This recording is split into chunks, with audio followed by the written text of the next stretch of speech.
Hello, Prashant, hello. Good afternoon, dignitaries, members and friends of PPF Kuwait. I extend you a warm welcome to our special edition today. My name is Prashant Warrior, Vice President of PPF, and I'm honored to be your host for today's event. I hope I'm audible to all. Yes, Prashant. Joining me at the back end controls is Mr. Shankaram, ex officio, and Dr. Rajesh Varghese, Joint Secretary of PPF. Dr. Rajesh will be your moderator for the Q&A session. Today's special edition is special because we have two events planned. One is an enriching session on diabetes by the renowned Dr.Noble Zachariah, and the second is an exciting occasion of the launch of PPF Kuwait website by Honorable Finance Minister of Kerala, Mr. Balagopal. First things first, diabetes is a growing health concern that affects millions of people worldwide. It's a chronic disease that can lead to serious health problems if left untreated. With the right knowledge and management, however, people living with diabetes can lead healthy and fulfilling lives. Today's session is aptly titled, Together We Can Reverse Diabetes. During this session, I expect our speaker to share his knowledge and experience on the latest research, symptoms, risks, management, and prevention of diabetes. Dr. Noble Zachariah is a renowned medical expert, and I'm confident that you will find the information shared today to be both informative and valuable. Towards the end of Dr. Zachariah's talk, we will have the Honorable Finance Minister of Kerala joining us to launch the PPF website before we resume with the subsequent Q&A session of the webinar. Our aim is to provide you with a better understanding of diabetes and how it can be managed effectively to improve your quality of life. Hence, I encourage you to stay back till the end to participate in the Q&A session of this webinar and ask as many questions as you may have to our moderator, Dr. Rajesh Varghese. We will try to accommodate as many as possible. Thank you for joining us today, and I hope that you find the session helpful in your journey towards better health. To kickstart the official proceedings, I now request President of PPF Kuwait, Advocate Thomas Stephen, to deliver his presidential message. Over to you, President. Thank you, Mr. Prashant. Am I audible? Yes, please continue. Okay, thank you. Very good evening to all, dear PPF members, friends, and well-wishers. To begin with, Progressive Professional Forum Kuwait greets best wishes for a holy month of Ramadan filled with prayer and significance. PPF Kuwait welcomes you to this medical webinar on Together We Can Reverse Diabetes. Ours is a group of professionals in Kuwait, including doctors, engineers, lawyers, management and financial experts, professionals, and entrepreneurs. Progressive Professional Forum Kuwait was officially launched in the year 2014. We are happy to announce that as a professional forum, we could lay down an effective platform to convert and contribute the best soft and hard skills of professionals to the benefit of society. Today's webinar, as remarked by Prashant, is on diabetes. Is organized as part of PPO's awareness building mission. It is estimated that 1 in 11 adults in the world population are diabetic, and 47% of the people with the diabetes are undiagnosed. And the International Diabetes Federation reports that about 537 million people worldwide have diabetes, and in Kuwait, nearly 25.5% of Kuwait adult population is diabetic. All of us are familiar with the diabetes disease, and many are knowingly or unknowingly living with it. Generally, diabetes is considered as a disease without cure. If one has treated or uncontrolled diabetes, the result would be disastrous, as we have seen the worst scenarios with those who have amputated limbs and having other permanent disabilities.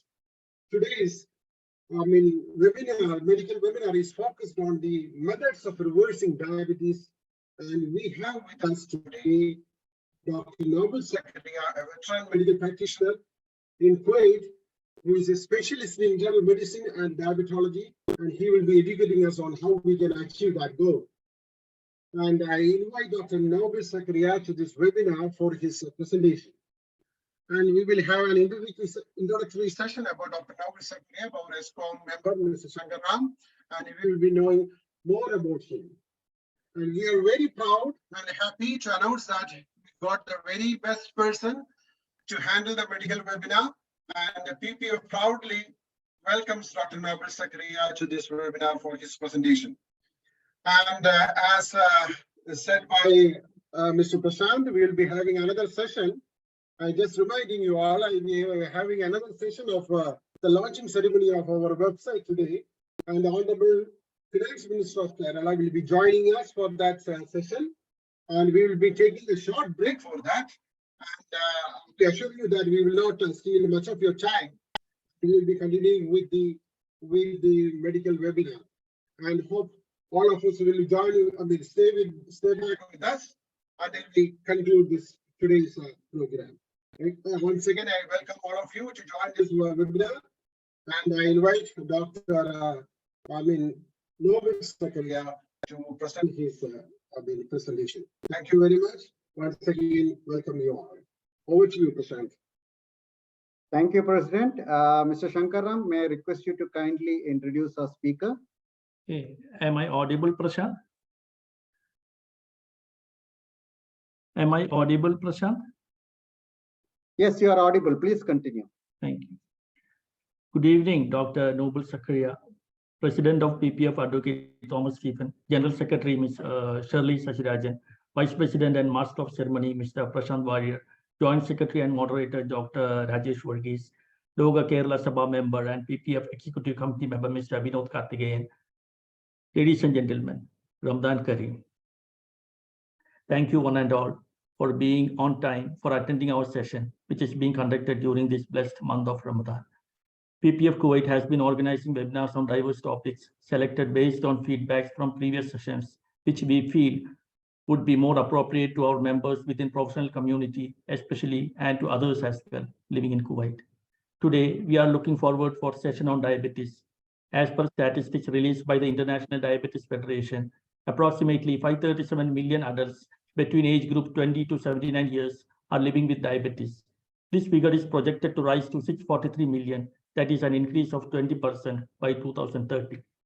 3 out of 4 adults living with diabetes live in low and middle income countries. In view of diabetes being seen as a critical global health issue, PPF Kuwait takes this opportunity to also spread awareness and encourages audience to be part of the Blue Circle logo campaign adopted by the United Nations in 2007, which signifies the unity of the global diabetes community in response to the diabetes epidemic. Today, we have with us Dr. Noble Zachariah, well-known medical expert and specialist in internal medicine at Dar Al Shifa Hospital and Clinic, Maidan Haveli, Kuwait. Having completed his schooling from Hyderabad Public School, Hyderabad in 1968, Dr. Noble Zachariah completed his graduation in 1974 and post-graduation in medicine in 1982 from Christian Medical College, Vellore. He continued his association for 14 years in Christian Medical College, Vellore, wherein he served as registrar as well. Dr. Noble commenced his career in Middle East from Bahrain as senior resident in Salmania Medical Center in the Department of Internal Medicine.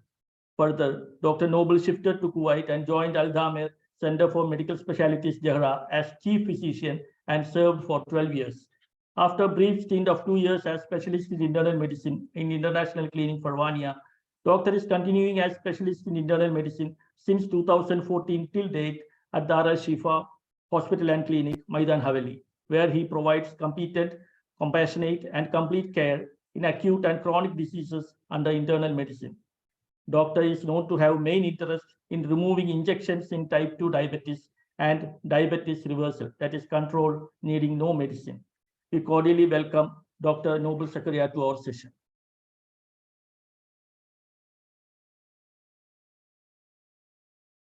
Thank you, Shankaram. Dr. Noble Zachariah, the platform is yours. Over to you.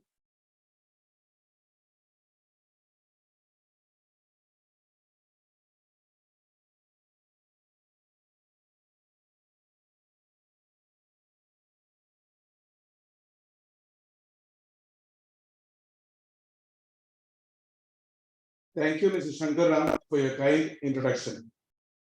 Hello, everyone. Namaskar. Thank the organizers, PPF, and the Indian Doctors Forum for giving me an opportunity to share how my patients have been revising their diabetes over the last 9 years. Thank all of you who are listening from Kuwait, India, and other parts of the world, and hope that this sharing would empower those who have diabetes to reverse the disease with or without my guidance. I dedicate this presentation to the loving and living memory of this great doctor, who some of you may recognize. This is Dr. Ida Sophia Scudder, fondly called Aunt Ida by the people who knew her.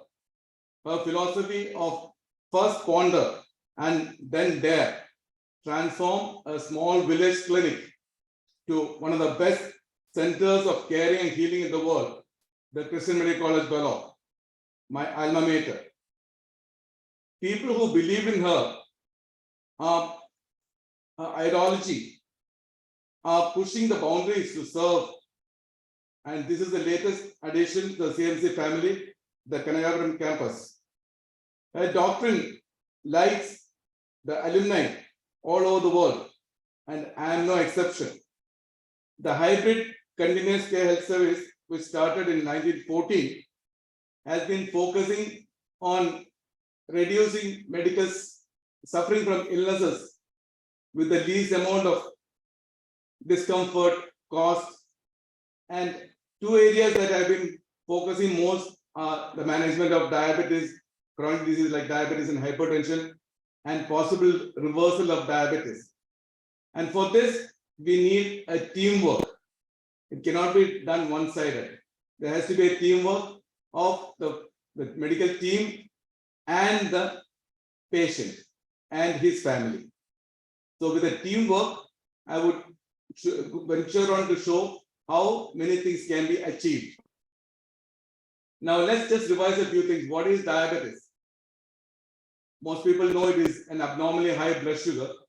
But what is normal, what is abnormal?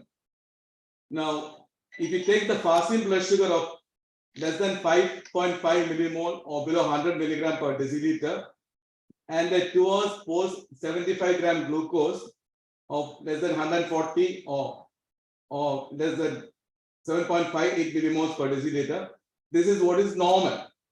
And what is diabetes is 7 millimole or more, or from Indian standards 126 milligram or more, or any time blood sugar of more than 11.1 or more than 200 milligram per deciliter. This is diabetes. In between, we have a stage called pre-diabetes, where if left untreated, about 10% of them go into diabetes every year. Now, a better standard of estimating this would be what is called an HbA1c, because the blood sugar will vary from day to day, depending on various factors like food, exercise, stress level, and all that. Whereas this would be related to an average blood sugar over the last 3 months. So any HbA1c below 5.6 is considered normal.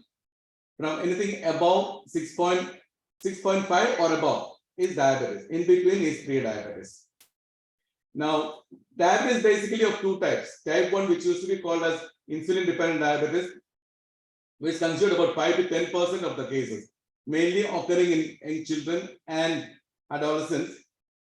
And type 2, which used to be called as non-insulin-dependent diabetes mellitus, which constitute about 90% of the cases of diabetes.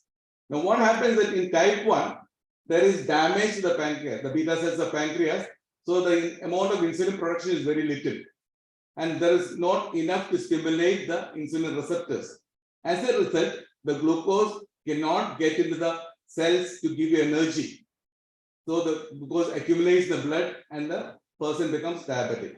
Whereas in type 2, it is not the absence of insulin. There's plenty of insulin in the pancreas, but the insulin receptor is blocked by insulin resistance.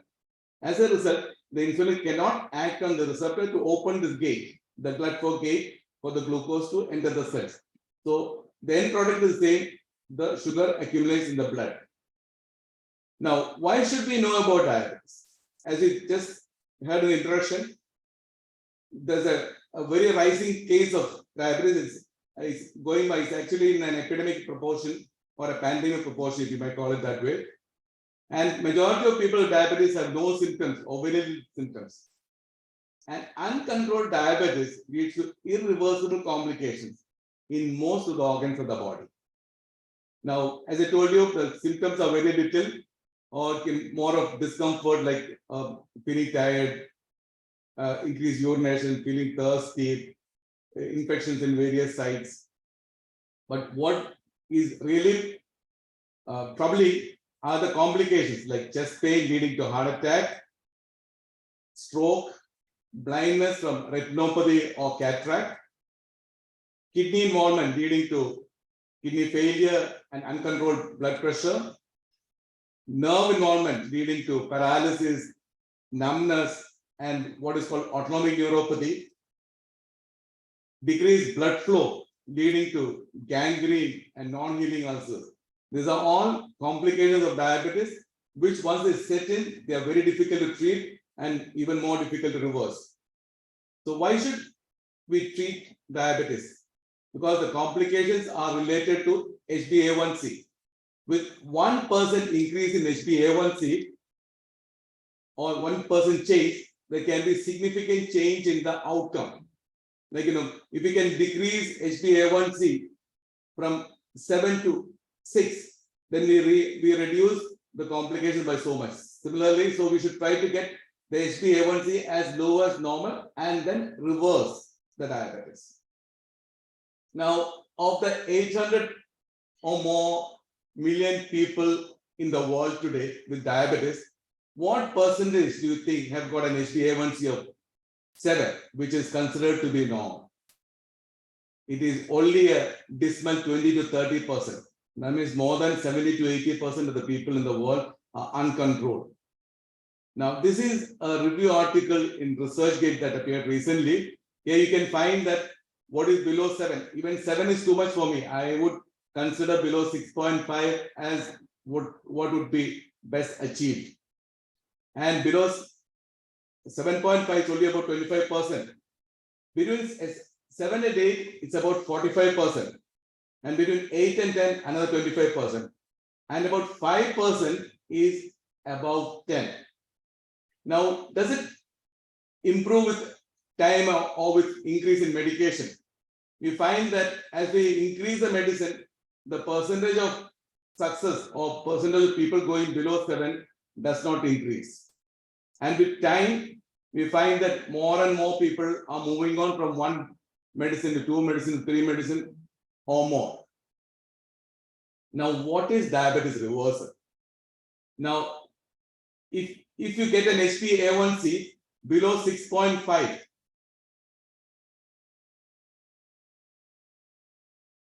an HbA1c of below 6.5 for an extended period of time without the use of medicines. You can get the HbA1c 6.5 with 3 or 4 medicines. That is not reversal. And we have to get for a significant period of time without. That means it has to be at least 3 months or more without the use of medicines. Some people exclude metformin from these medicines because metformin has got benefits in addition to having diabetes. So even if a person doesn't have diabetes, taking metformin can help in many ways. Now, if the diabetes control itself is so far away, is it possible to reverse diabetes? Now, for that, first ponder, then dare. Yes, we can. Together, if we work together, we can. And this is what has taught me over this last 9 years when I've really concentrated much on diabetes, and I will prove that through an in-text case. Now, this is what I started 9 years ago. That's called the hybrid continuous healthcare system, where, and I've named it as Pratyasha Care because it is hope for the people who have lost it, and is empowering. there's a facility for clinic consultation. Initially, as far as possible, all consultations have to be in the clinic. But later, you don't have to waste your time waiting for a doctor's appointment or clinic or interfere with, suppose you might have gone to another country, you don't require to see the doctor. There is an online consultation which can be either video or text. There is a web-based electronic personal health record where you have all the details of your disease on the web and is protected by password. So only you and your doctor whom you authorize can see those records. And it doesn't have to be from one doctor, it can be from various doctors that you're seeing, that you can accumulate these records and heap it. Nobody gives this kind of a thing. You know, the hospital has got its own EMR, which only when you go to a hospital, you can see it, or you get an app where you can access the record in that hospital, not anywhere else. Whereas you are given a personal health record where you can accumulate all the records from whatever you have for many years. And then there is the remote monitoring of health trackers, where suppose your sugar, you put in your sugar value. I'll explain this in detail later. And also there's a trend analysis, so you know what is happening to you. Now, first we have to consider one thing. If the percentage of success is only 20%, are we having the right approach to diabetes management? Do we dare to think different? For me, a person with diabetes is like a leaking boat. Like the water rises in the boat, so does the sugar in the blood.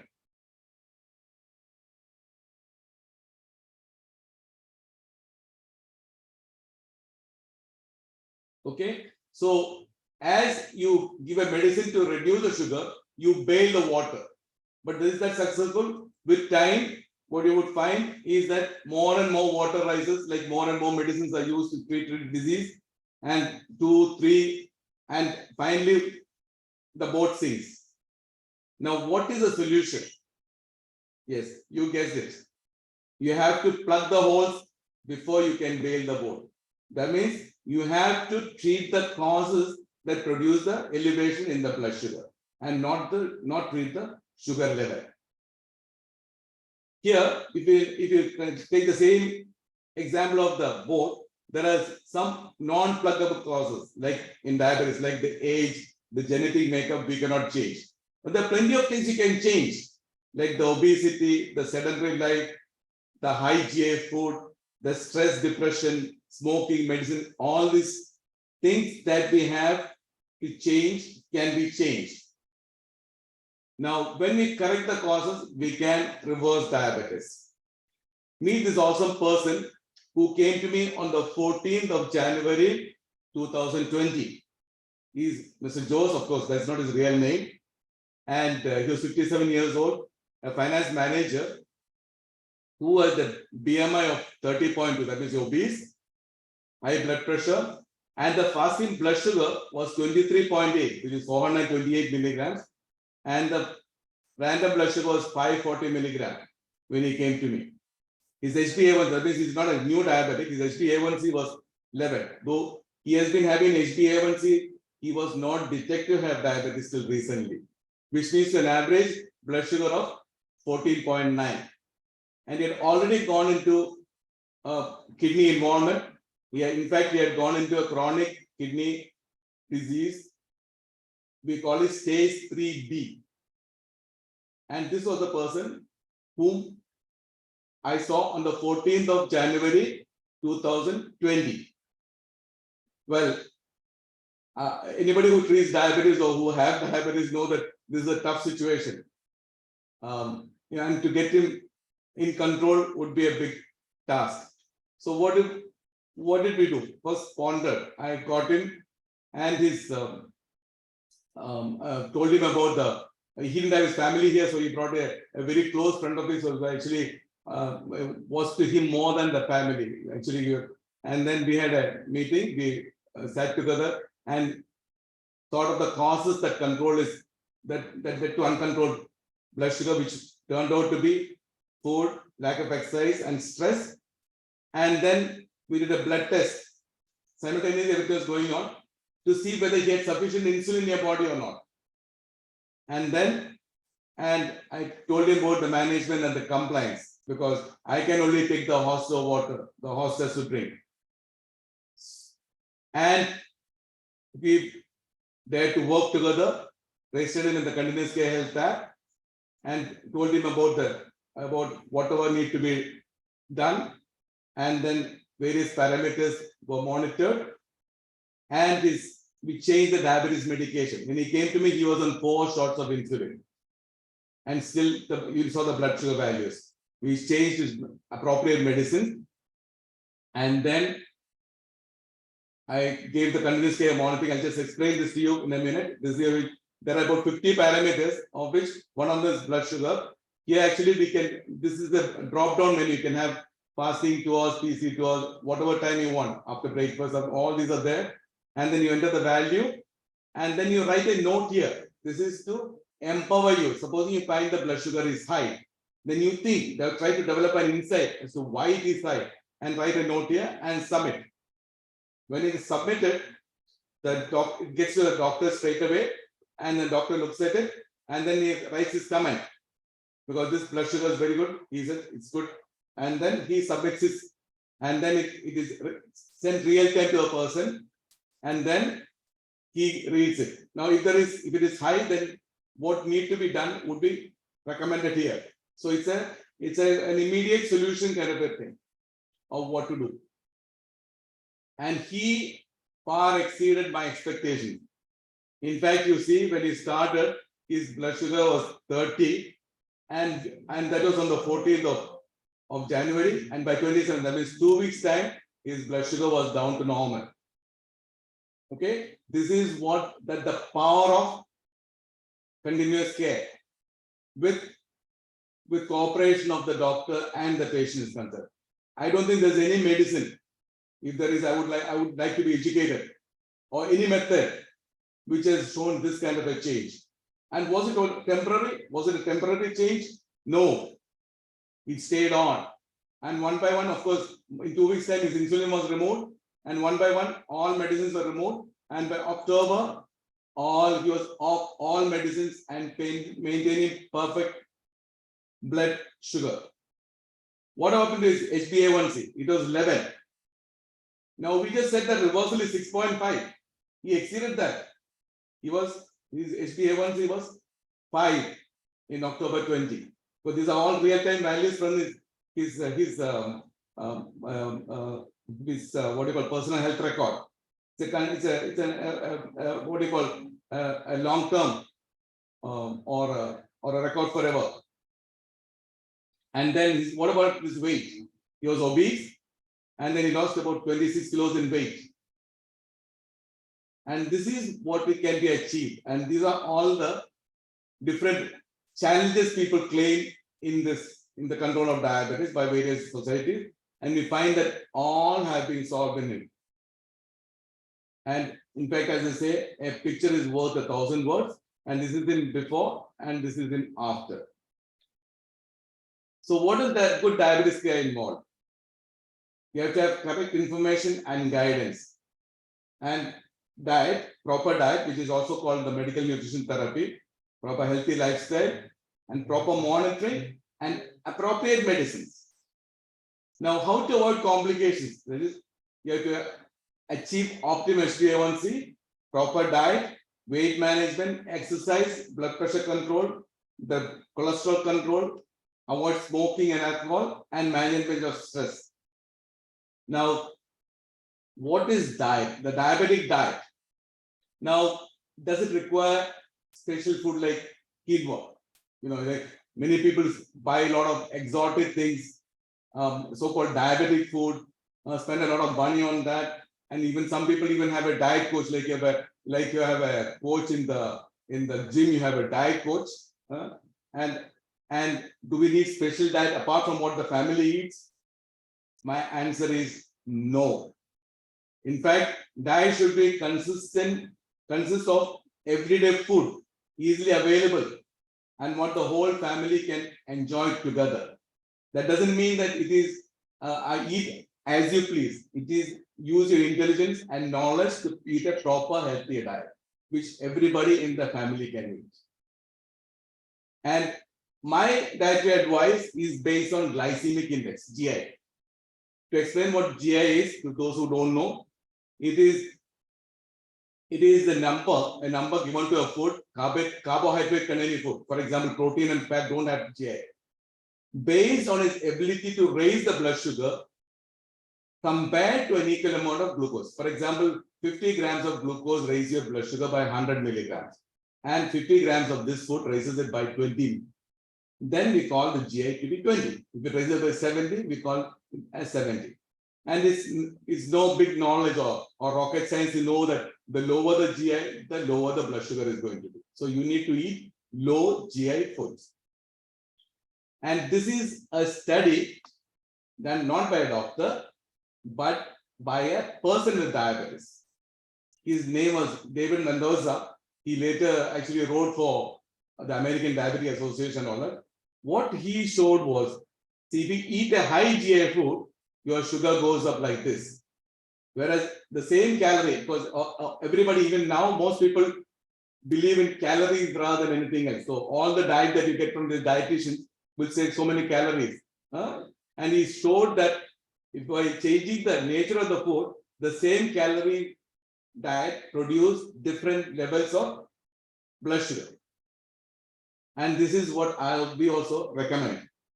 Your diabetic plate should consist of low GI vegetables for half. It doesn't have to be just salads alone. You can have a tasty, like lady finger or brinjal or all those curries, which of vegetables that grow above the ground. Things that the roots and tubers are high GI. Then you have to have quarter plate carbohydrates, which are the staple kind of food that you can eat, and quarter protein. And here, I've explained what a high GI food works. It pushes up your sugar, and then if you don't have diabetes, or if you're pre-diabetic, or if you're on strong medicines, it will just come down and go below normal. It's called reactive hypoglycemia. You feel hungry, you eat the same thing, goes up again. And imagine where it goes. As it comes down, it goes from the blood into the cells. And everybody who is who doing hard work, manual labor, working in the field or exercising vigorously, will burn it. That's why the saying in Malayalam is saying that but what we do is only our brain works, our bodies don't work. So all these calories will be converted to fat and will be stored in your liver and abdomen. Here, you don't have to look at that. I mean, you don't have to have it. It's a very busy slide where actually I've made this table. Actually, one of my patients has been kind enough to compile this for me with the information I gave to him. And here is the name of the food. Here is the glycemic. And you'll find that most of these are food that you eat on a daily basis. And the color coding is below 50 is in white. Here again, like for example, a mushroom or onion, which is 10, is better than boiled peas, which is 48. Similarly, as the GI comes down, try to avoid those. Not that they should be omitted completely, but try to restrict the portions, reduce the portions. And these days, you get all kind of WhatsApp messages saying about millets and the glory of millets and all that. I would like to tell you something. You know, the GI of table sugar, that is sucrose, is 65. Why? Because it splits into one molecule of glucose having a GI of 100 and one molecule of fructose having a GI of 35. So together, it becomes 65. Now, ragi, which is one of the millets, has got a GI of 86, which is more than sugar. So if you eat ragi, you raise your blood sugar more than you eating sugar itself. Similarly, the jowar, another millet, is 77. So don't believe whatever comes in the WhatsApp.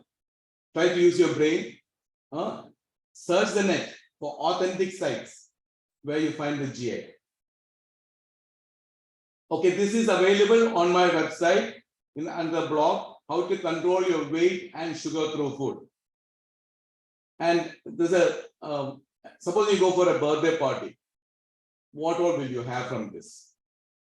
I don't want, for short of time, I'm not asking you to say, I will just tell you what all I'll have. I'll have the birthday cake, of course. because that is the center of the birthday party is the birthday cake. But I know very well that is going to raise the sugar with the high GI food. But then I compensate by eating salads, eating nuts, eating protein, fish, or this is actually barley. Barley is the only grain that is low GI. Avoid these things. So what you need to do is you need to have to choose and eat in a disciplined way. You don't have to eat anything exotic. You eat only everyday food, enjoy your life, enjoy with the family, don't eat something different from the family. That's my message. Now, healthy lifestyle. Yeah, as we moderate exercise, and if you belong to any of this category, you need a doctor's advice before starting the exercise. Now, there is no need of very vigorous exercise. Moderate exercise is enough, which will raise your heart rate to 55 to 70% of your maximum heart rate. And there is some kind of exercise possible for all people. Only thing you have to discuss it with the doctor and then choose on the exercise. Now, no smoking, no alcohol, no drugs. Monitoring. This is another very important aspect in the management of diabetes, and it can be by self and by the health profession. This is the commonest monitoring which most people, I hope, are doing on a day-to-day basis. But better than this is this, if you can afford it or if your insurance can provide it. Here you have a sensor which works for 14 days, for 2 weeks. The advantage is that it's very easy to apply it. You get a graph like this on the radar. This is basically to know how the blood sugar is affected by the various things that you do. Your food, your exercise, your stress, all that, so that you are empowered to control it. Better than this, the company itself is this. I don't want to mention the name of this provider. It is actually a free thing that you can get on your Play Store, or I think it's only available in Android because it's a free app. And this is something that where you see completely what your day's sugar is like, and also you can find out what each meal does. I'll just show you how it is. This person at 7:45 is a fasting state, had a blood sugar of 190. Then they ate a masala dosa, and the blood sugar went up to 257. That means it's about 140 milligram. Then again it came down by about 12:46. It came to 169. Then the person ate pananganji. You know what pananganji means? This is actually kind of fermented rice kept overnight, cooked rice kept overnight. And see what happened to the blood sugar. It went up only by about 45. So you see what to eat. And then the person slept. So relaxed, slept, the sugar came down to 98. So what makes things go up? What makes things come down? And here had tea, and with the tea, they went up to 140. Then the evening had chapati. So it went from 140, it went up by 90 to 231. So this is what you need to learn. You need to learn what food does, what exercise does, what your stress does to your blood sugar. Of course, there are tests which a physician should do. And then medicine. Now, there are 12 groups of medicines. Even the doctors are confused as to what to do. So I don't expect the patients to know. You just leave it to your treating doctor. Don't think that a medicine that is working well for your brother or your friend is what is suitable for you, because there are so many medicines to choose from, and there are with different sites of action. And leave this part to your doctor. You can, of course, you are most welcome to discuss with the doctor if you don't understand or if you want to know more about it as to how the blood sugar how the medicine would act, how it will help you. You should check with the doctor. Now, how did Mr. Jones reverse his diabetes? He was on a remote monitoring and ended his practice regularly so that he could be guided and empowered regarding food, exercise, sleep, and stress management. Ate low GI food, low calorie food with normal ingredients. He didn't go for any exotic thing. Walk for 30 minutes or more per day. Insulin injection was stopped as he had sufficient insulin in his own pancreas. He was medicine which made his own insulin work better. Medicines that improved his kidney function, reduced weight and blood pressure in addition to reducing blood sugar. Manage stress well, and for sometimes, because as a finance manager, how much of stress, I don't have to say how much of stress you people are going through. And you are supported by a medicine for a short period of time. I just say like this, many people are very apprehensive about using medicine. Suppose you break your arm, you have to have a plaster. Without a plaster, it's not going to heal.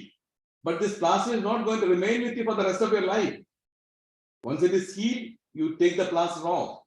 And of course, he reduces weight, which is very important in reducing his insulin resistance.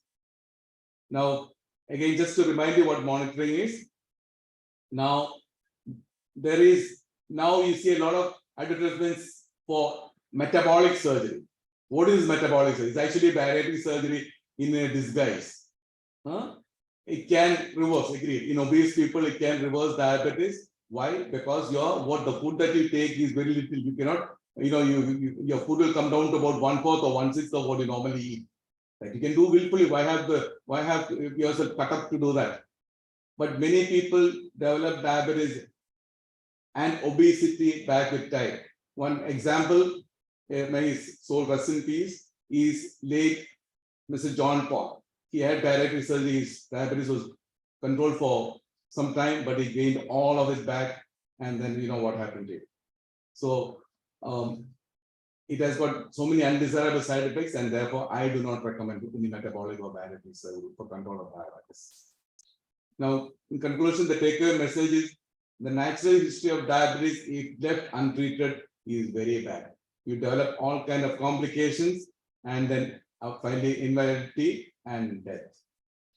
Now, but diabetes can be reversed with correct guidelines, low GI food, healthy lifestyle, monitoring, and appropriate medicine. So, in conclusion, irrespective of the stage of diabetes, you found somebody who was in chronic kidney disease stage 2. It says 3B, sorry. And there is scope for reversal completely or partially, leading to a better and longer life. The physician and the patient have to work together to achieve the results. Dare to think differently and work diligently. Now, this person, who many of you may not know, is called the father of modern medicine. This is Sir William Osler.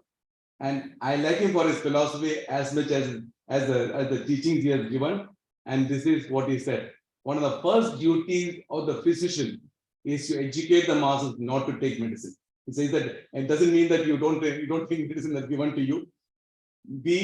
Change your life in a good way so that you don't require any medicine. That is the first duty of a physician, said by Sir William Osler, the father of modern medicine. And thank you for your patient listening.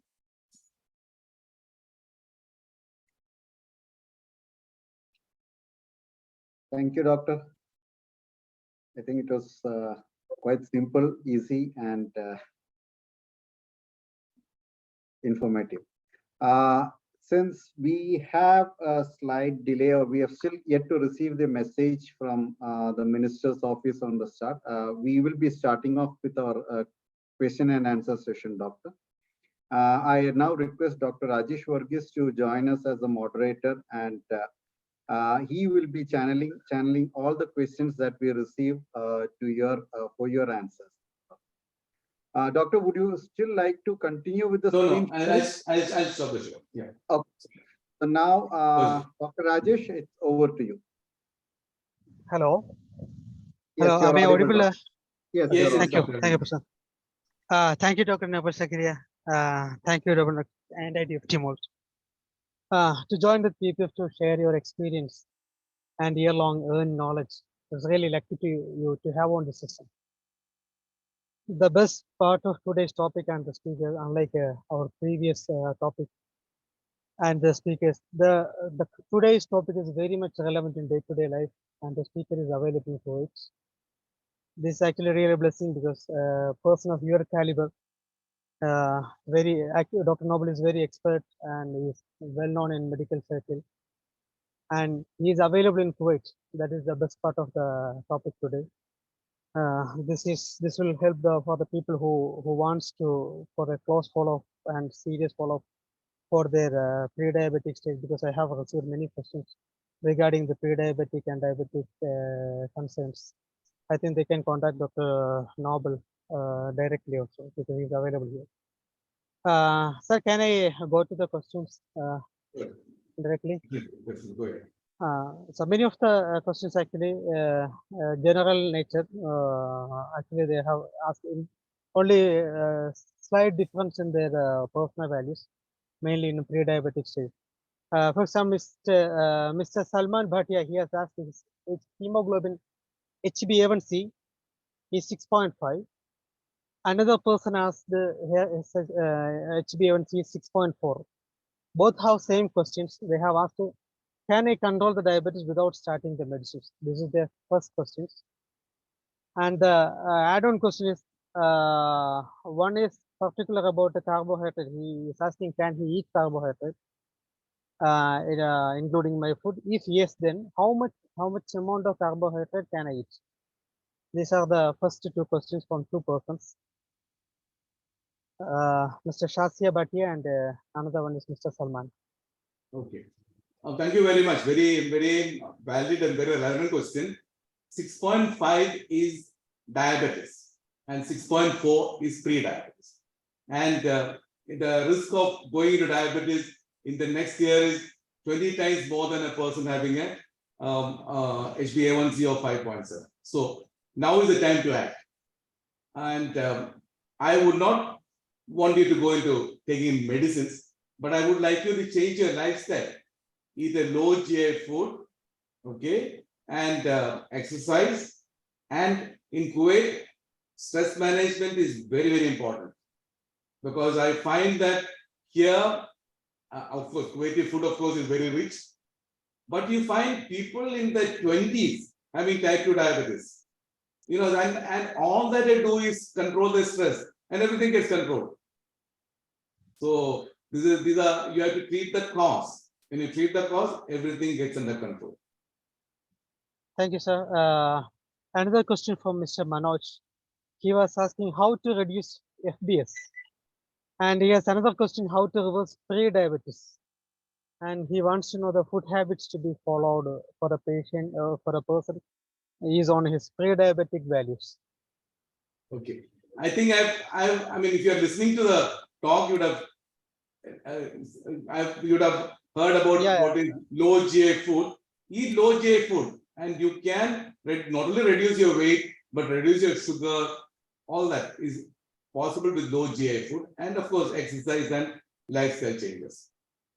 Thank you, sir. Actually, by the way, most of the questions you have answered in the topic, but some of the people joined delayed, a little bit late. Maybe I don't know whom all them are. So I will go for the. Anybody who wants to know about the diet and all that, just go to my website, Dr.Noble.com. And I mean, everything is freely available there. And the blog, how to control your weight and sugar through food. And it's explained what is GI, how these things work. And it's all common food. I have not taken any exotic food. I don't like exotic food. You have to control your thing with common food. And the only grain I recommend, which may be considered exotic, is barley, because barley has got a very low GI. It's 25 and compared to the white rice of 64. So you see the difference? Nothing else. And again, now I've noted that this paragani is a very good thing. I think some of you would try that.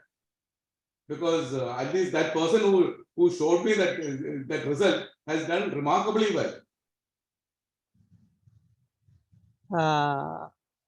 So another question is, what is the probability of reverse diabetes? Is it also possible to reverse type 1 diabetes? And this question is asked by Miss Alisa C. Lambino. Okay. Type 1 diabetes is basically because we don't have insulin production in the pancreas. You know, so there is none of these things is going to reverse that. It can modify that, but you need to have insulin injections as of now. Of course, people are trying to do islet cell transplants, pancreatic transplant, and like the kidney transplant. Once you have dialysis, your kidney failure, you can be on dialysis, and that's what medicine is like. But once you have the transplant, you don't require dialysis. Like that, the day might come when type 1 can be reversed with a transplant. But as of now, there is no way of reversing type 1, and I'm optimistic that all type 2s can be reversed. Yeah, okay. Actually, he has an add-on question, whether he didn't mention that whether it is type 1 or type 2, but he's asking that what is the best age, maybe they are taking the kick vaccines for the reversal of diabetes. Yeah, I mean, that the whole talk was about reversal of diabetes. So you have seen it, and maybe on a record, it may be available on your platform or on the YouTube. That I leave it to the progressive professional forum to so that people who have missed this can see it at a later date and refresh their memory, because we all have short, at least I have short memory. So people tend to forget. So if you see it again and again, it is a reinforcement. Another question by Mr. Rins is asking whether rice will affect the diabetes. If yes, what is the amount we can take?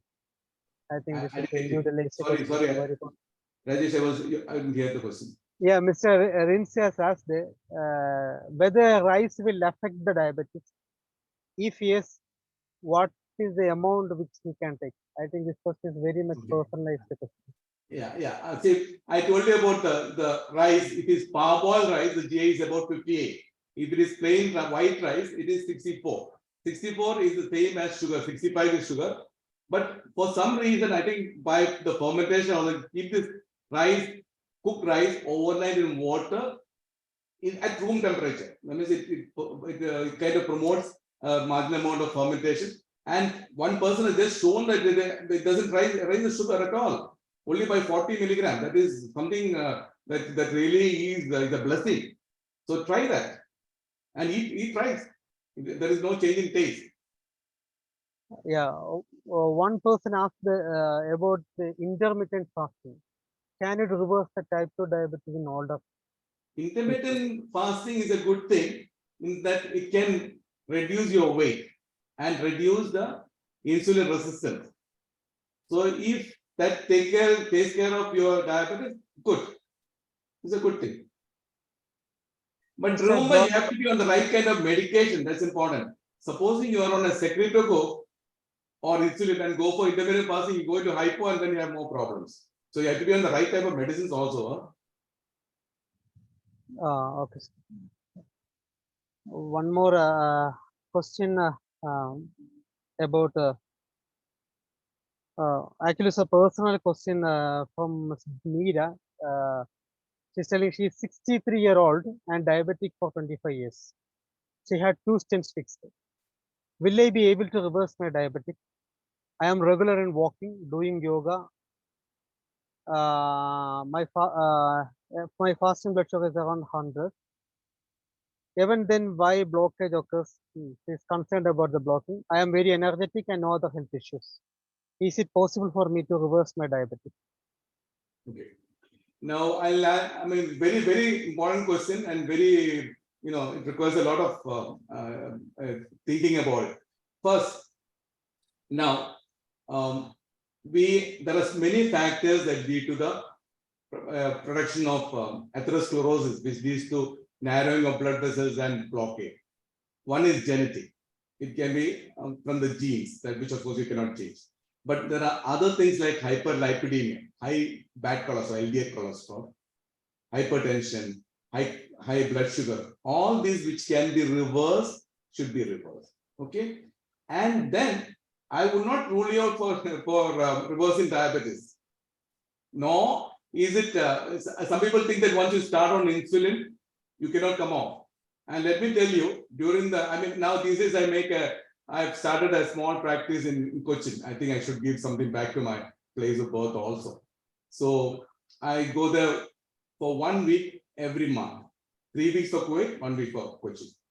And there I had the pleasure of removing insulin from an 89-year-old mother of one of the doctors in Kuwait. So that's kind of things that gives me happiness. And so I would request that person to take up the challenge and dare to reverse the diabetes. Another question, what is your opinion of skipping one meal, especially breakfast in the morning? If you actually, the classical thinking is that you should eat breakfast like a king, lunch like a prince, and dinner like a pauper. But I disagree with that. From whatever I see on the continuous monitoring, you find the blood sugar to be high usually in the mornings. There are certain factors to it. One is that the surge in stress hormones. Stress hormone has got a diurnal variation. And in working people, the stress of going to work itself will raise the same. Along with that, the food. So, as far as Kuwait is concerned, I think we should see whether skipping the breakfast will give you better control in sugar. And this can be done if you have a sensor. That's why I advocate. I don't want you to be on sensors for long. They are expensive. They are about, say, about 20 kd in India. Here, I think it varies from 21 to 28 kg, depending on the thing. So, for 14 days. But once you have it, you learn. From one sensor itself, you can learn a lot of things as to what your food, what your exercise, what your stress does. So, use it as a learning tool. And then again, you will find that if you skip the breakfast, your sugar is better. Go by all means and do it. Another question from Mr. Joseph De Cruz. He is on medications, glucophage. Actually, he's asking, glucophage and other medication administered to control diabetes, aren't these harmful to the various organs of our body when taken for a longer period of time? In fact, glucophage is given for conditions other than diabetes because it is known to, as the studies show, that it decreases the incidence of cancer. It decreases the heart diseases, and it is used in conditions like PCOD. So it doesn't have to be considered as a diabetic medication. It's something which corrects a body abnormality of insulin resistance. So only time glucophage has to be restricted if a person has gone into kidney failure due to some reason, either from untreated diabetes or from various other causes, whatever it is. Otherwise, glucophage is a very safe medicine, and it is considered to be the backbone of diabetes treatment. And let me tell you a small thing. If you have got the time, I think we are waiting for the VIP, so if you have sufficient time. See, I finished my medicine in 1974. That is the time I had my MBBS, finished my MBBS. And at that time, glucophage was available in India. Imagine, it was fenformin and then metformin was available. And fenformin, the forerunner of metformin, had some problem with lactic acidosis. So all the whites, they were all scared. The US was so scared. So they said, this is like poison. But we have been in India using that from that time onwards, okay, without any problem. In fact, all these years of my practice, I've seen only 2 cases of lactic acidosis. That is not because of glucose, because they've got some other condition along with it. Only thing he was on metformin also. Okay, that's one thing. In 2000, they suddenly opened their eyes. The Americans opened their eyes and found this is a very good drug. And from then onwards, metformin is the what do you call amrita? It is the manna for diabetes. Yes. So see how information and how things change. Yeah. Actually, Mr. Sunil George asked, is diabetes curable without English medicine? Diabetes is not curable as of now. Now, I mean, what does cure mean? Cure means you are not going to get it anymore because you have the genes, and there is nothing known to remove the gene from you. But having the genes is like putting a bullet in the gun. You're like a loaded gun. You put the bullet in the gun, it doesn't fire by itself. You have to have the triggering factors. You have to pull the trigger, and these triggering factors are what we have to control, like the improper diet, improper exercise, lack of exercise, stress. All these are triggering factors. And once the trigger is pulled, you have diabetes. Then if they continue, they are perpetuating factors. Once you stop those perpetuating factors, you go back to your original place, and that's what this gentleman whom I presented has done. And if he can do it with an HbA1c of 11 and reach 5, and with stage 3B renal failure, and obesity, then anybody should be able to do it. That's why I presented him as the index case. I've taken his permission to do that. In fact, he has not seen me for the last 2 years, let me tell you. But he sends me, he knows I'm here. I even once I thought he might have even left away. But just the other day, 2 days earlier, he had sent a friend of his to me. Because he said he in this step has got very high sugar. He said the only person who can look after you is this. So this person, Mr. Jose, his real name is something else, send that person to me. So he's still very much here, and I hope he may be listening in also. We don't. One related question, Mr. Said Anwar is asking. He's asking how long will take this process to reverse if I am following this protocol? It varies from person to person. That person, his blood sugar came down to normal within 2 weeks. So it depends on your compliance. The reasons, of course, he had all the things that elevate the sugar. So and he was very open and did his best to remove them. No, having full trust in me. Yes, yeah, you're right. It's person to person and depends on the compliance with the medications. And let's say, so actually another question from one doctor, Ranjini Ramjaj. She's asking, is this reversal of diabetes is permanent? She has a second question, why SGLT2 inhibitors cause increase in serum creatinine levels soon after starting it? And how long will it take for the serum creatinine to become normal? Okay. See what because what is the first question? Is this reversal of diabetes is permanent? No, it is not permanent at all. You have to maintain it. Anytime you pull the trigger, the gun will fire. So it is not cure of diabetes, but it can be. See, like I showed you this index scale has not been having any problem for the. When his friend came, I asked him, is he taking any medicine? How is he? He is doing very well. Absolutely no problem, no medicine, nothing. He's hale and hearty and doing very well. So any number of years can go by if you follow the principles. And about SGLT2, what SGLT2 does is it actually interferes with it changes the circulation in the Bowman's capsule. So there will be initially there will be a dip in the GFR. So the thing will go up, but it will stabilize. Now, if you take on a long-term basis, you know that once the kidneys are involved in diabetes, it is a steady downhill, and that downhill declination of the GFR or the renal the cleaning. I'm not getting the exact words actually because I don't want to make it use medical terminology. So as the kidney function keeps going down very fast, and that going down will be decreased. That's what SGLT2 does. In fact, now the nephrologists are using it for non-diabetic patients to save the kidneys. Non-diabetic patients. I attended a conference in Dubai where they said, none of the patients is diabetic, but they're using it because it protects the kidney in the long run. Doctor, thank you. I am just interrupting this session. Finance Minister has joined.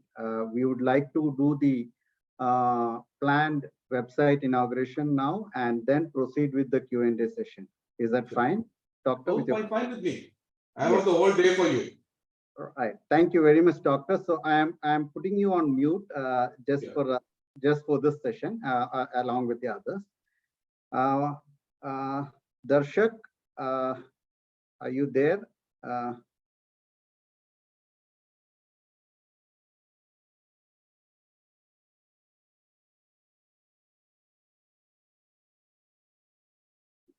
Minister, can we start?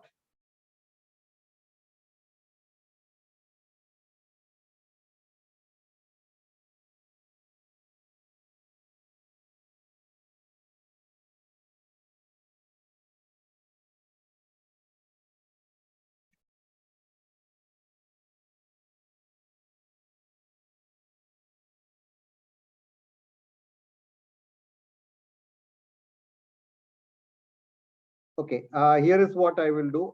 We will continue with the Q&A for some more time until they resolve the technical part of the joining. I'm sorry about it, doctor. Dr.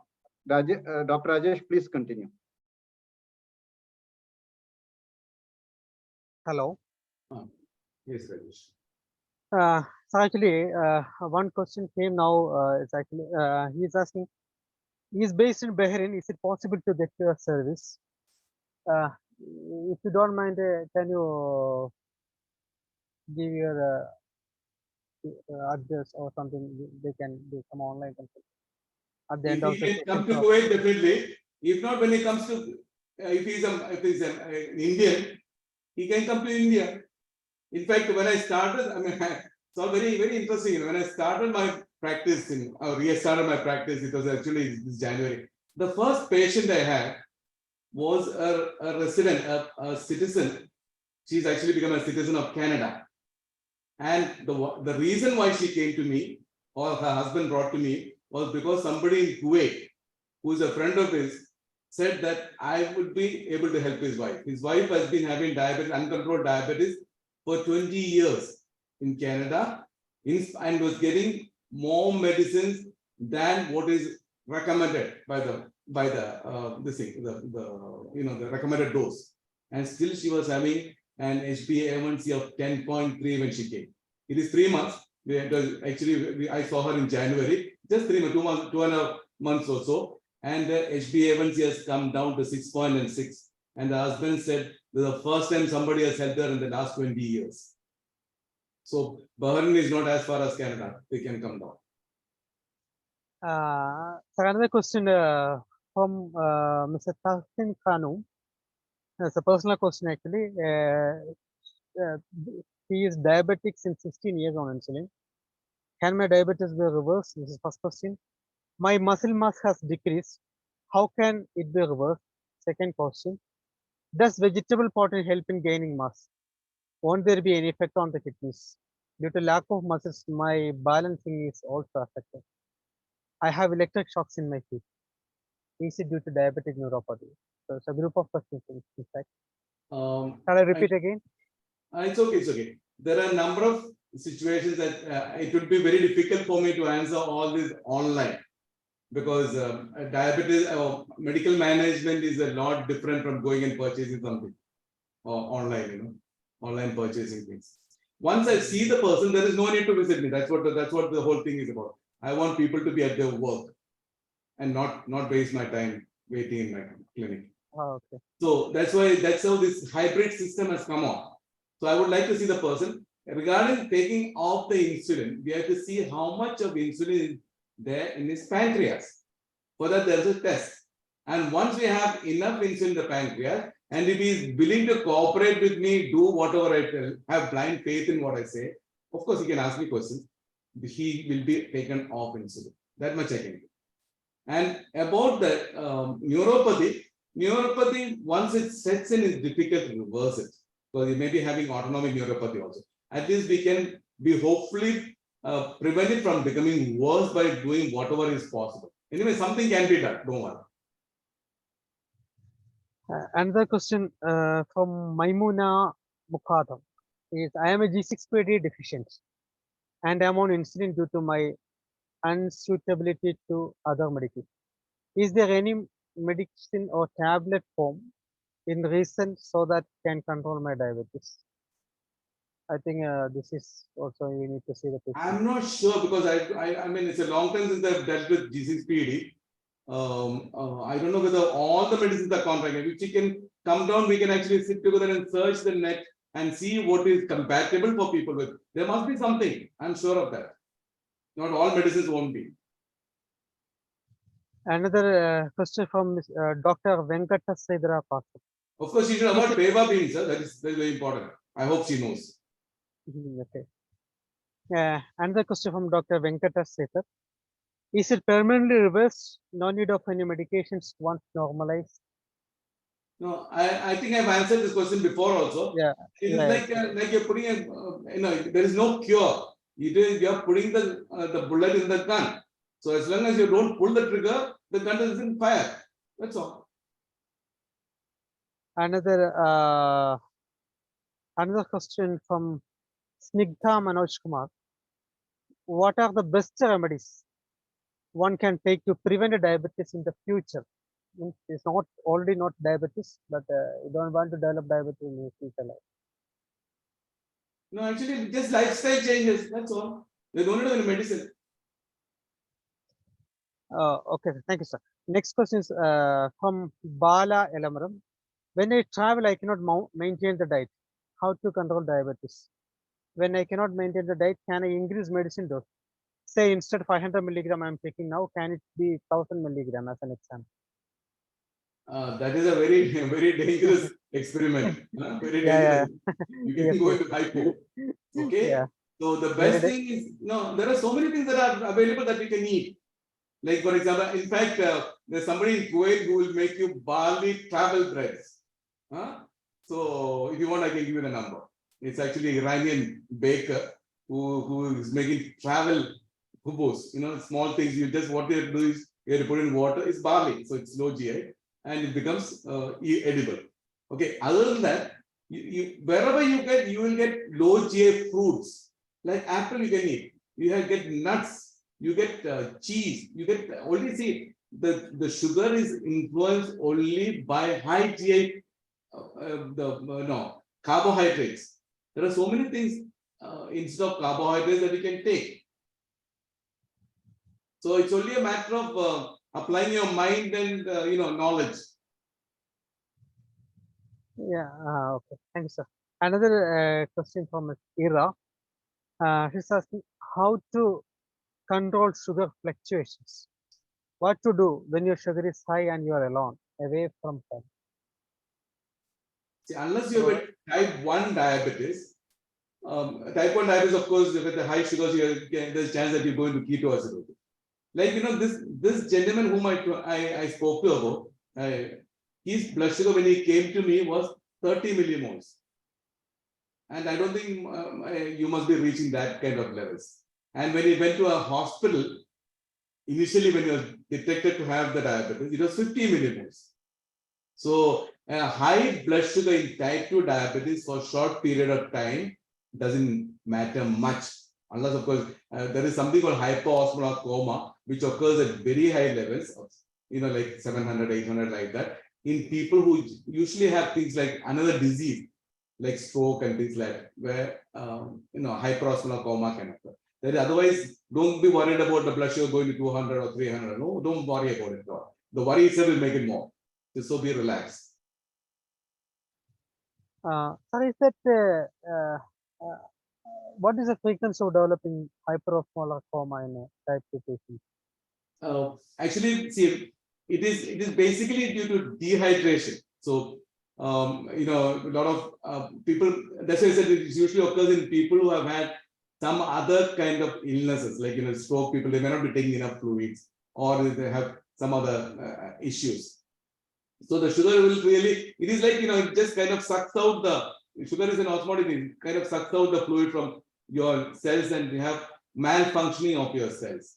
Like you can have confusion, you can have dizziness, all kind of things. But you don't develop ketoacidosis, you don't develop. And you can even get a stroke because, it's all, the blood flow becomes, the viscosity increases, all that kind of things. Okay. So many people question, I'm sorry, so many people question I'm skipping because these are repeated questions Dr. has answered multiple times. So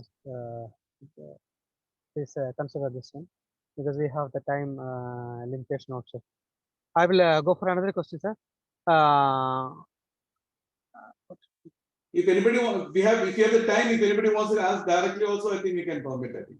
But please remain to diabetes and related topics and not something else. Yeah, some questions are regarding BP reversing, thyroid reversing also come. So I skipped all these questions. So this is not a general session now. We'll be doing. Yeah, because out of the topic. I hope they can understand it. So another question from Miss Asha B. Mansoor. How it will be benefited when I am working abroad for short period? I don't know what she means actually. Maybe you not can, medication. if you're on the mic, you can contact me from anywhere in the world. So another question from Dr. Sandosh Surana. Is it easy for long-term diabetic patient to reverse the diabetes? This is the first question. What are the complications? Another question, he's asking for some diabetic diets also. Is this Dr. Sandosh Sarana? How are you, friend? Yeah, Dr. How are you, friend? I mean, I haven't seen you for a very long time. Hope you're doing well. What are the questions? Is it easy for a long-time diabetic patient to reverse the diabetes? Second question, sir, what are the complications? Third question, please put light on diabetic diet. Diet, I think I've already explained in that. You just go to my website, you will see only normal food, normal everyday food that we eat there. I have not put any exotic food, and I've given you very good thing as to what basis of GI is. So you both of you sit together and pick whatever you like and make whatever preparation you like. Okay, so diet is solved. About the long-term reversal, it depends basically on how much of insulin you have in your pancreas, because insulin is required for the blood sugar to go into the thing. So if sufficient insulin is present, then we can overcome the insulin resistance. There are ways of overcoming the insulin resistance and reverse the diabetes. That is possible, irrespective of the number of years of diabetes. So I cannot tell you exactly at this level you can reverse and this level you cannot reverse. So this year, number of years, this number of years you cannot reverse. And what is the second question? Second question, sir, what are the complications of the diabetes? Complications, I think all organs get damaged. And I think basically the small vessels involved the kidney and the eye are the worst. The larger vessels to a lesser extent, like the heart, the brain, all the vasculature, everything gets involved. Which is the first organ we have to monitor, sir? First Organ to be monitored for the complications of diabetes. The earliest I'm asking for the complications. Earliest detectable thing would be microalbuminuria. Regarding complications, I'm asking. So it's like in a person, a normal microalbuminuria should be less than 20 millimeters. Once you increase that in a person with diabetes, you know that you're going into problems. But if you wait for the regular regular urine testing, it is available only at 150. So that is too late in my opinion. You have to detect it early.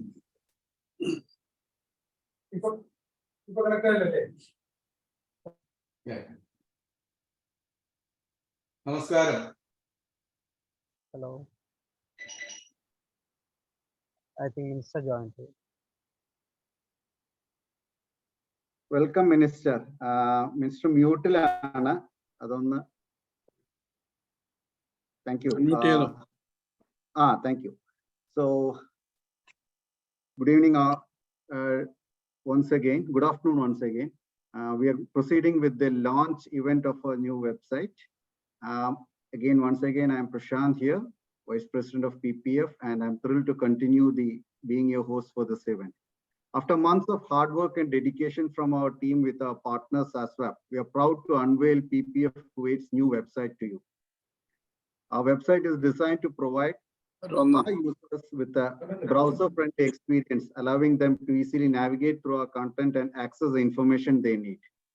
To kickstart the official proceedings, I now request President of PPF Kuwait, Advocate Thomas Stephen, to deliver his welcome message. Over to you, President. Thank you, Mr. Prashant again. Very good evening to all again. It's a proud moment to Progressive Professional Forum, Kuwait, and we are achieving another milestone in our past 9 years of journey. PPF Kuwait is stepping into the 10th year of formation, and we are happy that we could do effective measures to deliver meaningful results towards inclusive and sustainable societal development. PPF has made an imprint in the Indian community in Kuwait for its constructive intervention in knowledge empowerment mission, health campaigns, charitable activities to support the needy. Today we have a very special day, and our Honorable Finance Minister of Kerala, Mr. Sri K. Balagopal, is joining with us. And today we are officially launching our website of PPF Kuwait. But we are very happy that we got Sri Balagopal to do this launching ceremony. Sri Balagopal was involved in the initial discussions that led the formation of PPF. When he was the member of Rajya Sabha in the year 2011, he visited Kuwait, and he led the preparatory committee meeting in Kuwait and had constituted an ad hoc committee headed by our former and first president of PPF, Mr. Vinod AP, for initial discussions regarding formation of PPF Kuwait. And Mr. Balagopal has pioneered and followed up the progress of the activities related to the inception of the PPF that eventually resulted in the formation of PPF Kuwait in the year 2014. Sri Balagopal is therefore adorns the position of the godfather or patron of PPF Kuwait, and we are very happy and proud that he is joining with us to do the inaugural ceremony of our website. And today is March 31st, and we all know that tomorrow is the first day of a new financial year in Kerala, and obviously, according, considering his position as the state finance minister and the related responsibilities, we know that how precious and how valuable is his time, especially today. And he was also engaged in another meeting. That is the reason for the delay in joining with us today. And PPF Kuwait extends its gratitude and welcomes Sri Balagopal for his inaugural address, followed by the official act of launching the website. We have Sri Darshak and Sri Raj, representatives of SASWAP, the team who has been helping us to design and launching of this website.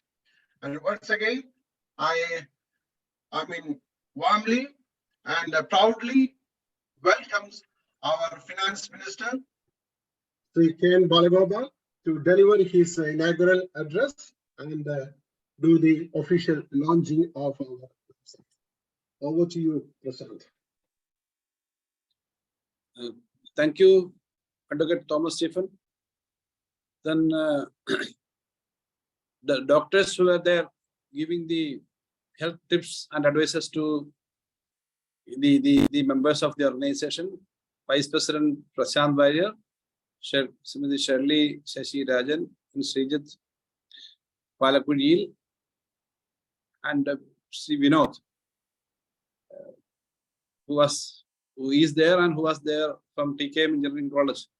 From those days, he was personally known to me, and many other friends who I am in between. They are coming and calling, all are there. So it's very happy to be with you in this evening. The Progressive Professional Forum members, and actually the Kuwait Forum is the forerunner of all these professional groups in the not only in the Middle East but other areas also, because there are organizations, but professional forum is a concept which we discussed at that time, that professionals who are working with the much experienced or exposed arena of international sector, they can have the knowledge and they can give back some of this expertise and knowledge to the land which they are coming from. And the Kerala people at that time, initially the meeting was generally attended by students or former students of different professional colleges. And now it is understood that many other states also is having the same kind of forums. And since the inception, this organization is giving some advices.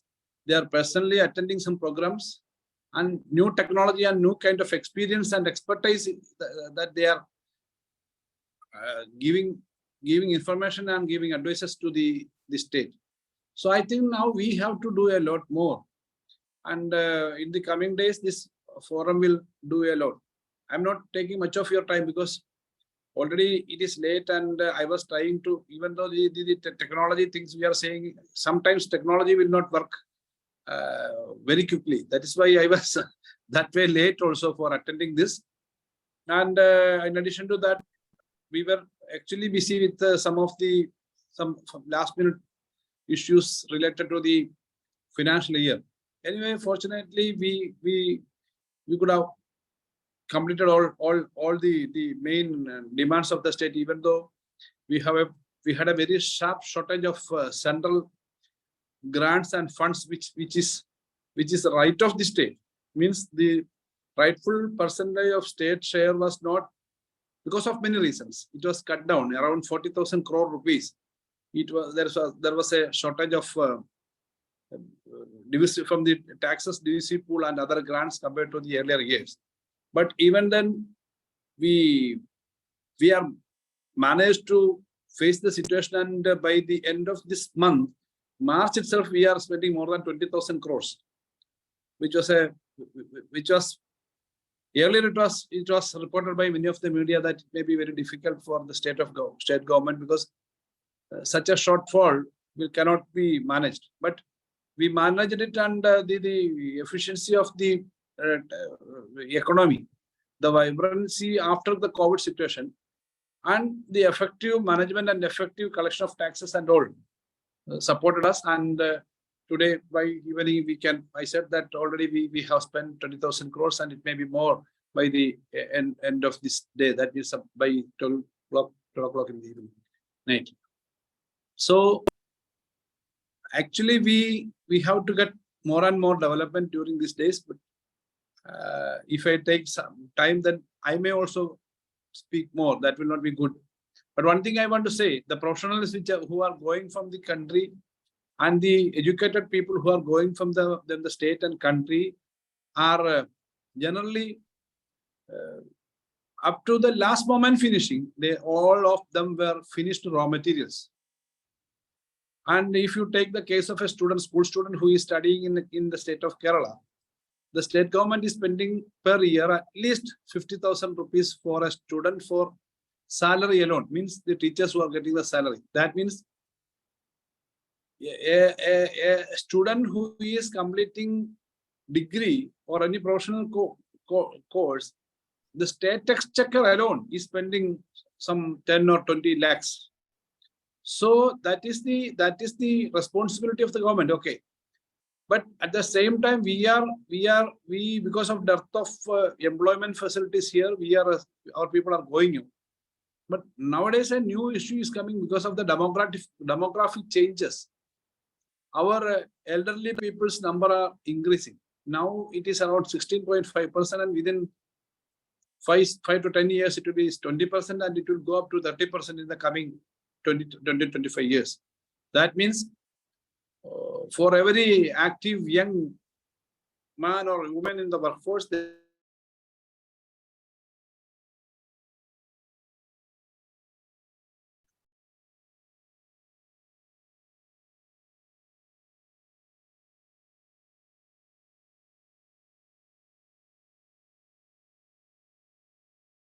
technology, the knowledge, the knowledge, everything we have to use for the development of the knowledge economy. That is another area which you have to study and work. That is why I am saying this just for the discussion. So professional forum who are working in different parts of the world, they have to do a lot in the coming decades. And I think naturally the Kuwait forum which started all these things can do a lot as a forerunner. So the website, I think even though the website we are starting now, I think that it is a bit delayed. The website, maybe other website, or this may be a new upgradation. But this website and interaction between the countries, other groups, other forums will help you to develop the fraternity furthermore. So with this hope, the website and the digital facilities will help the forum to interact more and more with the people in Kerala, with the people in other countries, with the same type of professionals in different parts of the world. And through these kind of devices, the development and further development of the state, the future of the state can be further strengthened. I hope this will be in that way. This will be very helpful, and I'm thanking you all for inviting me for this program.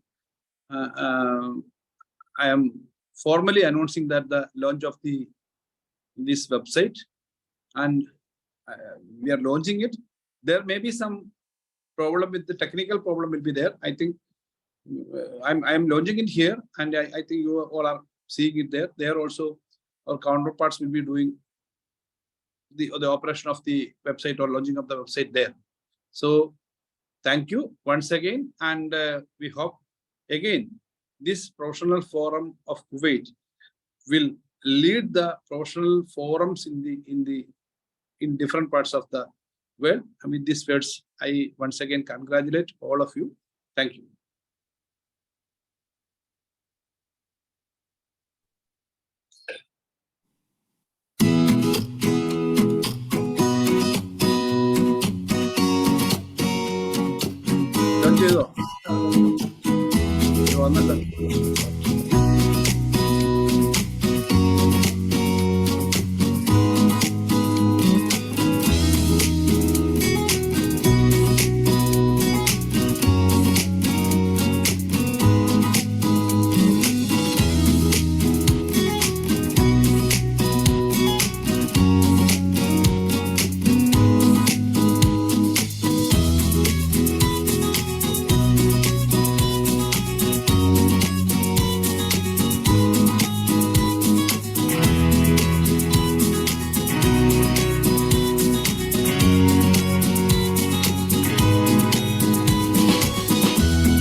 To conclude the official part of this proceedings, I now request Mrs. Shirley Shashirajan, Secretary of PPF Kuwait, to deliver the vote of thanks for the website launch event. I would like to remind all the audience that the medical webinar session is still in progress, and we would be recommencing the Q&A session as soon as this is over without any delays. Am I audible? Yes, please continue. Respected PPF President, Honorable Minister, Shri K. Balagopal, Dr.Noble Zachariah, and panelists and dear audience, Ramadan Kareem. I stand here today as a proud and grateful PPF member to express my sincere thanks to all those who have made this event possible. First, I would like sincerely thank our Honorable Finance Minister of Kerala, Shri K. Balagopal, in taking out time from his busy schedule and launching website of Progressive Professional Forum Kuwait. Thank you, sir. Diabetic, a lifestyle disease, is really something which Middle East expatriate community must look into. Thanks to Dr. Noble Zachariah when giving a deep insight into reversal of the diabetic and detailed insight into the subject. PPF conducts various webinars and seminars, but we were surprised the response we received for this event. Surely it shows the relevance of the topic and sadly the impact of it in the society. I express our sincere thanks to MS Saswap, who developed the website, and for their continuous support. I also express sincere thanks to Mr. Aju Paul, Mr. K. Vinod, Mrs. Baimi Rajesh, and many PPF members who supported in developing the website. I request everyone to kindly use this professional platform and support PPF in their future endeavors. PPF XCOM, as always, have been very supportive, and I'm immensely grateful to you all. We are thankful to dear audience for your active participation. The question and answer session will be continuing, and we request all of you to kindly support. Thank you. Thank you, Secretary. Doctors, Dr. Noble and Dr. Rajesh, we request you to continue with your communication and answering of Q&A. Kindly unmute. Thank you, Prashant. Thank you so much. Hello, you are audible? Or? Go ahead, go ahead. Yes, you are audible. Please proceed. Okay. Dr. Noble, I have another question from Mr. Shankar Subbu. He's on. He has 3 questions. The first question we have answered multiple times. How to get diabetes under control with minimum medications. He is on Janumet XR 1000. He has a second question. What sort of vegetarian diet you need to follow, especially South Indian diet? And he has a third question. If there is a protein leak in urine, how to control that or how to reverse? Hello? About the vegetarian food, go more for pulses, less of carbohydrates. This is what raises the sugar maximum on abbreviated as GPS. G stands for grains. All grains except barley raise the sugar. Now we'll have to try and see what this fermenting the rice does to it. That is, I'm not paid in. So somebody brought it to my attention recently. So we'll be following up on that. If that is so, that will be a blessing. In fact, there are some people who market low GI price, that's all just a money-making business only. Don't believe in that. But if this overnight fermenting does set, I would request all of you to try it. And then if it is, let me also know, because this is how I learn a lot from my patients. In fact, so many things I've learned from others. Okay, second thing, P for potato. Potato means most of the things that grow under the ground. Potato can change the GI the way it is cooked itself. Like boiled potato has got a GI of 60. If you make potato chips, it is 75. If you bake it, is 85. So, it's not only the food itself, the way it is prepared itself changes. Then, not only potato, carrot, beetroot, most of the things that are underground. Okay. Third thing is sweets. So, GPS, easy to remember. Go for mainly for pulses. Like, for example, one of the best diabetic food is kala chana or kadala, putinda kadala, kala chana. It has got a GI of 11. Whereas the Kabuli chana, the yellow, the smart looking one, is 51. Okay. Similarly, rajma, all those things, peanuts, all those have a low GI. So base your drugs diet mainly on pulses. Then a lot of green leafy vegetables, lot of things that are grow over the ground, like all this bandakai, kovekai, all those things. All those are low GI. Plenty of things to eat. Meanwhile, one person asked, dates and banana will increase blood sugar. Okay, dates do increase the glycemic index. Actually, in one estimation, is as good as glucose itself. But banana, the raw banana that we use in curry, it doesn't raise. It has got a GI of about 30. Whereas when it ripens, it becomes 55. So again, the same content, but of course, things do happen in the thing, like as it ripens, the GI increases. Like chakka. Chakka is another thing that, of course, it was not there when I made this site, which was made about 9 years ago. Chakka was not in favor. But chakka, raw chakka, the thing that can be cooked and eaten is low GI. But you eat ripe chakka, it is high GI. Okay. Thank you, Dr. Noble. Actually, one person asked, when are you in India and which hospital in Kochi? This is one question. I will ask for another question. Which company glucometer is available for monitoring? I beg your pardon? When I'm in India, that's usually the third week. And if you're a member of either the Q8 forum, I have got this thing because basically I don't want people to come sit here and find that I'm not here. So there is one small WhatsApp group. You can easily become a member. You have just send me a hi on WhatsApp and I can make you a member of that. So that way you get information as to when I'm not only in Kuwait when I'm in India, also if there's any change in my duty time, that will not be announced in that. It's usually during the third week of the month that I go to India. Be there only for 8 days. So one person What is the last asked, question? Something else was another question is which company glucometer is reliable for Oh. monitoring? Most of the things are okay. I mean, they all have, but of course, whereas sensor, there is only one company. Glucometers, there are so many. Something that where you can get, and if you have, when you come here, if you ask me, I have some coupons which will buy one of the companies, I think, Condor, that's Bear. They have this unique system of, sometimes you feel so scared to prick yourself that you don't prick enough to get enough blood. So one strip is wasted. But they have given it a second chance. So you can prick it again and use it. So I think that is an advantage. Plus, they've given me some coupons which they say that the system which costs 20 kd will be given to the person for 7.5 kd, which includes the glucometer, 25 strips and all that. And that's a very good bargain, I think.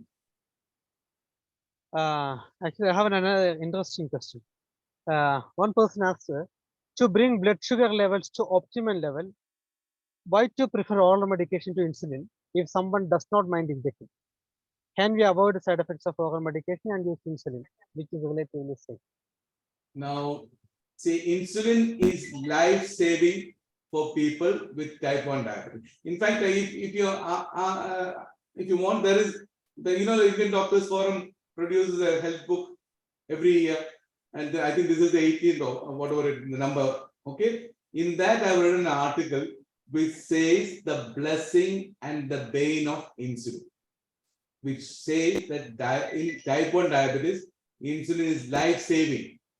Whereas in type 2 diabetes, it is the worst possible treatment, irrespective of what the companies would want you to believe. Because that they are making their money. In fact, there are studies to show that people on insulin have more side effects than people on tablets. One should know what tablets you use, of course. If you don't use things the proper way, you will definitely land up in problems. But in type 2 diabetes, insulin is the last. Of course, you require insulin in certain parts of the time. Like, for example, if you are going for a surgery, you need insulin because insulin is the most powerful thing to get the sugar to normal levels. Otherwise, nobody is going to operate on you with the high blood sugars.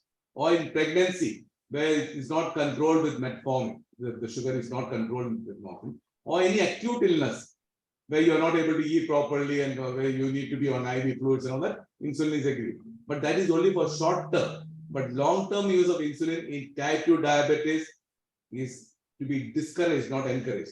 It can occur at a later date. I just told you about an 89-year-old mother of a doctor in Kuwait who was taken off insulin because she had enough insulin at that age in her pancreas. So don't go by the age. There was actually an ambassador of a country who had come to me at the age of 70.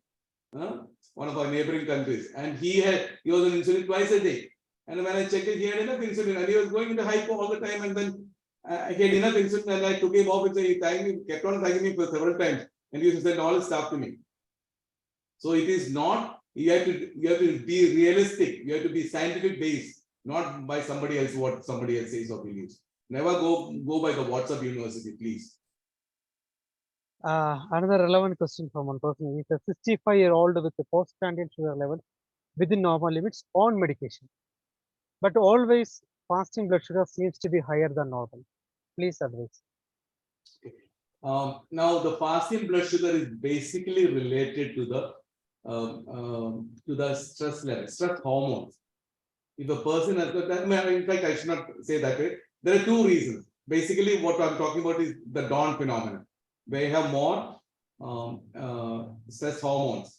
Stress hormone doesn't mean that they are hormones produced by stress. They are just called stress hormones. They are adrenaline, noradrenaline, corticosteroids, glucagon, and all that. These are more in the morning, and they raise the sugar.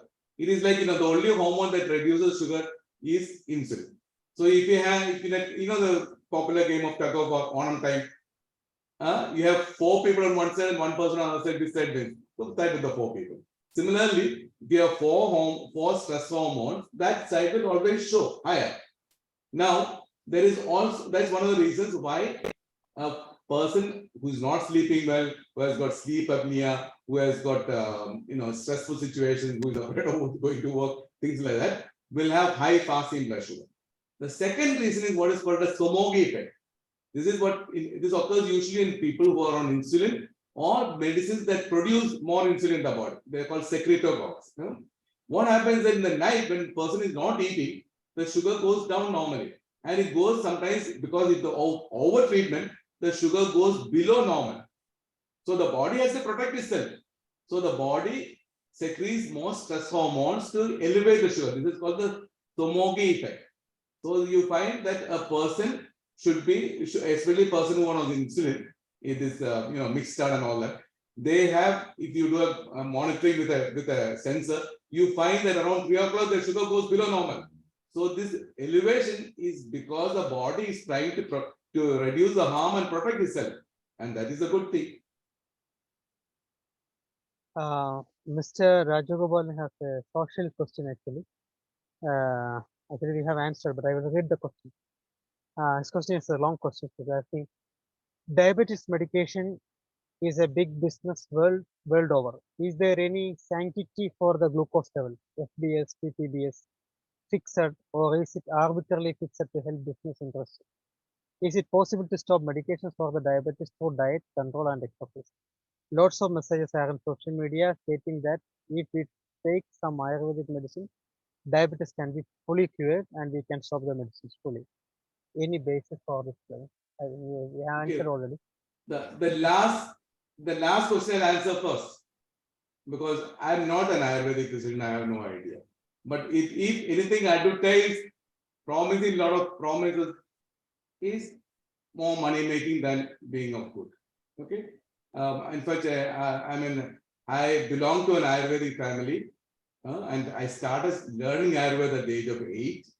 But unfortunately or fortunately, the government of India decided to give me a scholarship at the age of 11 and took me away to Hyderabad Public School. What to do? So I had to discontinue my Ayurveda learning, and I did not have. By the time I finished my schooling and came back, the guru who was taught me had reached another world.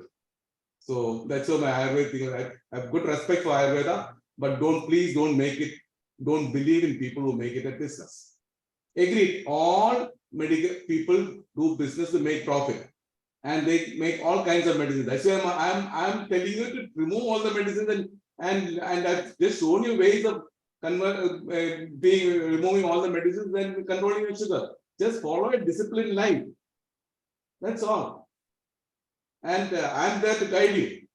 You don't have to pay me for that. One Mr. Manoj is asking, is alternative sugar capsule safe? Will it have future side effects? Alternative sugar capsule. Why do you want to take all this up? This is what I'm saying. You take natural thing. If you feel like having sugar, put some sugar into it and drink. You're eating so many things that are raising the sugar more than the sugar itself. How many spoons of sugar will you put? Two spoons. Okay. 2 spoons means 10 grams. 10 grams means 10 into 4. 10 into 4 is how much? 40. 40 calories is what you are taking. 40 calories of a high GI food. Okay. You can compensate that by eating some salad or eating some fruit or eating some nuts, which are low GI. Why do you want to go for all these artificial things? Go for natural things. Take honey if you like. Take jaggery if you like. All these are better than sugar itself. Don't go for all these things. And these sugar substitutes, like aspartame, they are supposed to damage your. There's something called there's a life inside ourselves. Like, there are a lot of microbiome. It's called the microbiome in our gut, which is actually supposed to number more than our cells itself, which controls our mind, our body, our health, and it is supposed to damage these things. So why do you want to take? If you feel like eating, like that's what I said. If you want to have Pepsi, don't go for the diet Pepsi. Drink the original, but don't drink too much. Just take a sip. So learn to control the portion and learn to compensate. Anybody, in my opinion, anybody with diabetes should be able to enjoy all kinds of food in the world, provided they use their brain and know the principle of food exchange. Like once I created a sensation by writing that for Onam, all my patients should have payasam. But then I also asked my wife to prepare a low GI kind of, with low GI ingredients, and I made out a menu.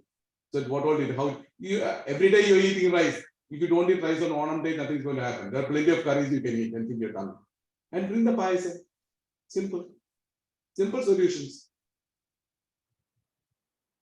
Okay, I think we are now close to the fasting breaking the fast. So maybe one question more, and then we conclude. Dr. Rajesh. Yeah. Okay. Yeah. It's better. Thank you. Okay. I will ask one more question. Very sorry because we have a lot of questions waiting. Maybe they can Do one thing. contact I'll do one thing. you are available. My WhatsApp number is available. So anybody who is really hard pressed for any questions, I'm only happy to help you. You can ask me directly. No issues. Okay, No sir. format. Thank you. So one last question. One Mr. Vinosh K. Srimati is asking this question. What are the main causes for diabetes? Is there any permanent solution we have? Okay, but his first main question is, what are the main causes for diabetes? Is diabetes a condition or a disease? How can we discriminate? I think, I told you about type 1 and type 2. Type 1, of course, the damage of the tissue, the pancreas, which occurs by an autoimmune process, or it can be a viral infection, or it can be some severe case of pancreatitis which damages the cell. That is the cause. In type 2, basically it is the insulin resistance. For that, obesity is a very common reason. And for obesity, wrong diet, lack of exercise are common. Okay. Then the third factor which can occur whether you're obese or not is the stress. Because this is where I told you about the tug of war. You have on one side so many stress hormones pushing the sugar up, and the poor insulin can't make up for all that. So you have to reduce your stress if required for short period with medicine. I told you the story about the fracture. Okay. And lead a healthy life, doing adequate exercise. Not you don't have to sweat or anything like that. Just moderate exercise, which raises your pulse rate to about 70% of your maximal heart rate. Or you can find out all that from the net. Okay. And eat a low GI food. Don't go for any exotic food. Put what is available in your fridge, but low GI. Think and eat. If you want, you can actually take a printout of what is on my website regarding the table of the GI. Print it out, put it on the fridge, and tell your wife, or if you are the one preparing the food, look at it before you make your food. Choose the low GI ones and make very tasty food. Why eat miserable food? Why eat Kerala juice every morning? Why make your life miserable? Enjoy life. Thank you, doctor. I think that's very heartening to hear it. We now move on to the concluding part of our webinar. I start with sharing the pictures of the finance minister inaugurating the website that has been sent now live from the minister's office. I now move on to my vote of thanks. Good evening, everyone. On behalf of PPF Kuwait, I would like to extend a heartfelt vote of thanks to each and every one of you for joining us on this medical webinar. We are truly grateful for your presence and engagement throughout the session. Your valuable feedback and participation have made this event a great success. I would also like to take this opportunity to thank our speaker, Dr. Noble Zachariah, who took the time to share his knowledge and insights with us today. The presentation and Q&A were informative, engaging, and most importantly, presented in a manner that was easily understandable by all. It's heartening to note that we can reverse diabetes, and I'm sure a lot of interest would come from the audience who attended this program. Our team has worked hard to make this webinar happen, and we are glad that it was able to provide valuable information for all of you. Thank you all for all the members, friends, and well-wishers of PPF Kuwait behind this event. Once again, thank you all for joining us, and we hope to see you at our future events. Have a great evening. I now announce the conclusion of the session. Thank you. Thank you very much. Thank you very much. Thank you. Now, there are some people had sent me messages asking for whether it's being recorded, whether they'll be able to see it. Yes. So, Doctor, we have recorded this session. The recording is still going on. We will do some kind of a basic editing to remove all those disruptions, and we'll be making it live on, we will be uploading it on our PPF YouTube channel, as well as arranging to send to people who are interested. The people who are interested can contact the number soon on the website, and we will be happy to send them the link. Please send me a copy also. I will do that, Doctor. We will do that. Our office bearers. Thank you very much. Thank you very much. You people have been excellent. Thank you very Doctor. much. Thank you, Doctor. It's very heartening to note, and thank you all the participants. I'm concluding. Thank you so much.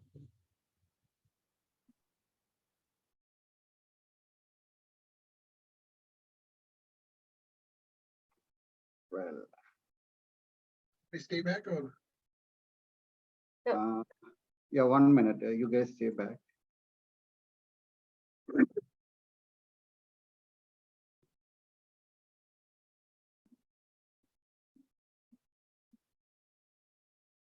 What's happened is, since the host has to cancel the seminar, end this webinar. It's better to end the webinar and then we'll start a new one. I'm not having the option to end the webinar. I'm only having the option to leave the webinar. I'm sorry, but I will have to now remove the attendees one by one as we as the session is concluded.